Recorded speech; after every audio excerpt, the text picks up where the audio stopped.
Hello and welcome to the wheels review of the new 4th generation Mitsubishi Outlander, seen here in range-topping Exceed Tourer guise. We'll have a look around the outside, jump in the front, rear and the boot to have a deep dive inside, and then take it for a drive to see if this is now the pick of the medium SUV segment. Before that, like the video, subscribe to the channel and leave us a comment with your thoughts down below. The first thing to notice is the looks. The previous generation Outlander was definitely no glamour.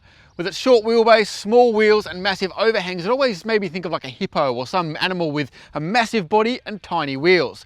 This new car is much more like it. It's bold and might be a bit too brash for some, but it now has real presence and looks much more cohesive.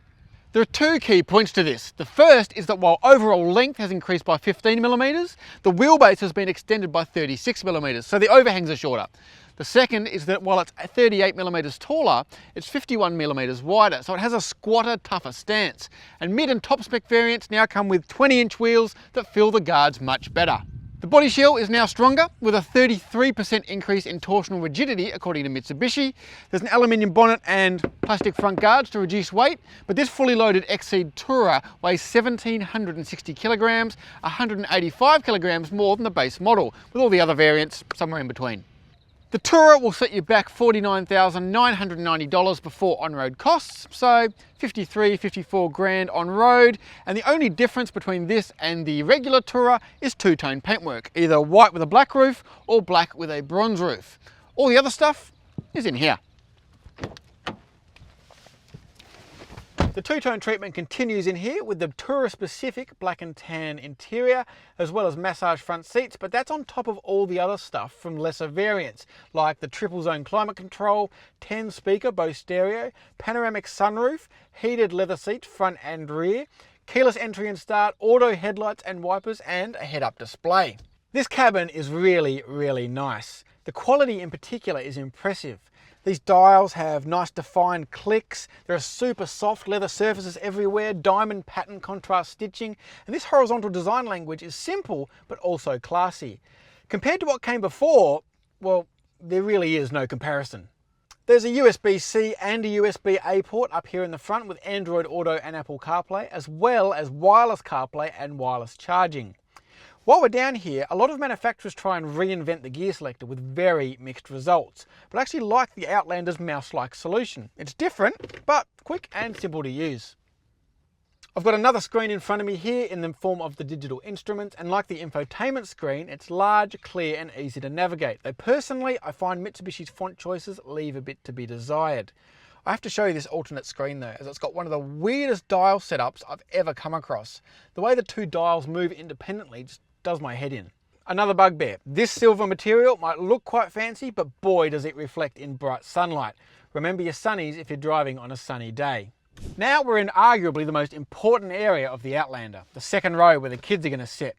The premium materials carry over, got plenty of space, adjustment for both leg room and backrest, though the ladder is a little bit hard to access, which will become important in a moment. Tri-zone climate control means another set of temperature controls, as well as a USB-C and USB-A port for all important device charging. The outermost seats have ISOFIX points and top tethers, and there's also side shades to keep the sun at bay. But wait, there's more. Unlike most of its mid-size SUV rivals, though not all, the Outlander is a 7-seater. Well, sort of. Mitsubishi calls it a 5+2, saying the third row is for occasional use only, but I can't really see what that use would be. Access is difficult because the second row doesn't fold forward. There are no ISOFIX points or anything, so small kids are out. There's certainly not enough room for adults, so unless you need to carry some 9 or 10-year-olds a short distance, I can't really see what you're going to use these for. Leave them flat though, and you have a substantial boot measuring 478 litres, and that's just at the top of the rear seats, which fold 40-20-40 to expand the space to 1,461 litres. That last figure is decent, but not class leading. As you'd hope, the tailgate is electrically operated. Before we get underway, a quick word on Mitsubishi's trump card, its industry-leading 10-year warranty and cap price servicing program. It only applies if you service at official Mitsubishi dealers, otherwise it reverts to 5 years. But it's handy to know that your first 10 years servicing will cost $3,190, though the final service is $799 of that. The question is, will you actually want to drive it for 10 years?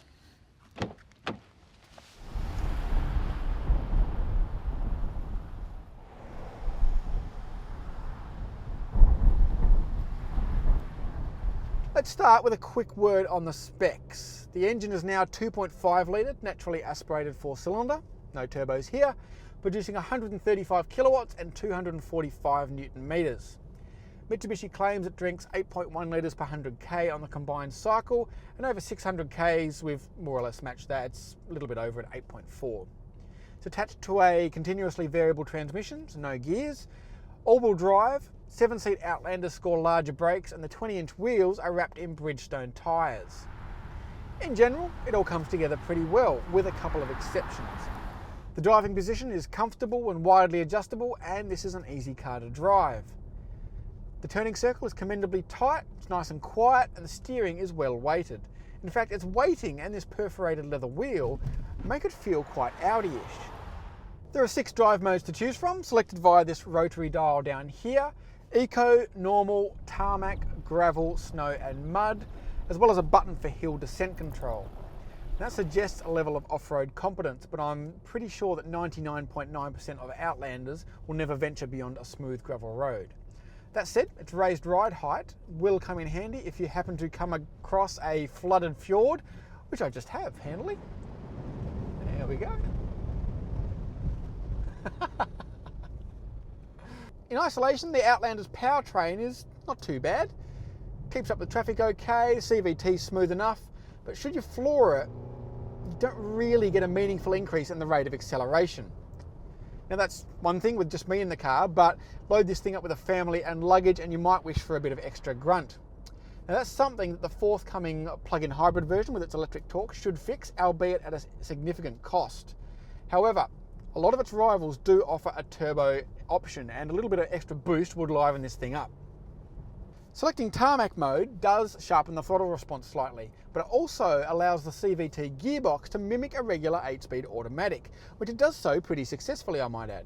It makes the driving experience feel a little bit more natural, especially in the corners. But what really surprises about the Outlander is what happens in those corners. I'll be honest, I wasn't expecting much, but this thing is actually really polished dynamically. The steering is accurate and free from kickback over bumps, it holds its line, and the balance is really good for a car like this. Obviously, no one is ever going to drive the Outlander in a sporting fashion, but on the open road particularly, it does make the car feel safe and secure, even at higher speeds. Where question marks do arise is in terms of ride quality. On the highway and such, it's not too bad. Those sudden bumps can catch the suspension out. It's kind of like that feeling of when you collapse into a couch and go like, oof. Around town though, it's often fidgety and unsettled, and impacts can thump through the car. It's not terrible, but there is definitely room for improvement, and it's been a constant irritation over the last week. On a more positive note, the safety systems are well calibrated. As well as 8 airbags, front, side, centre, driver's knee, and curtained in the second row, I've got all the assists. Blind spot, lane keep, lane departure, front and rear collision, rear cross traffic, Mitsubishi's multi-around monitor, which allows you to monitor around the car at slow speeds. It's got the works. Its warning beeps are a little bit unusual, but with the lane assist in its milder setting, it's pretty unobtrusive, and you can monitor the adaptive cruise in the large head-up display. Okay, so let's wrap it up. First things first, this new Outlander is a big step up over its predecessor in terms of dynamics, desirability, and technology. It looks great, has a tip-top interior, plenty of space, heaps of equipment, a massive warranty, and it drives really well too. The powertrain is also okay, better than the basic option in most of its rivals, but a turbo option with more low-end torque would make for more relaxing progress. What really lets the Outlander down though is its ride. The way it jiggles and thumps over urban roads is just tiring, and it prevents it from being the obvious medium SUV pick. I'd still recommend trying one though, as it might not bother you so much, and in many other areas this new Mitsubishi has a lot to offer.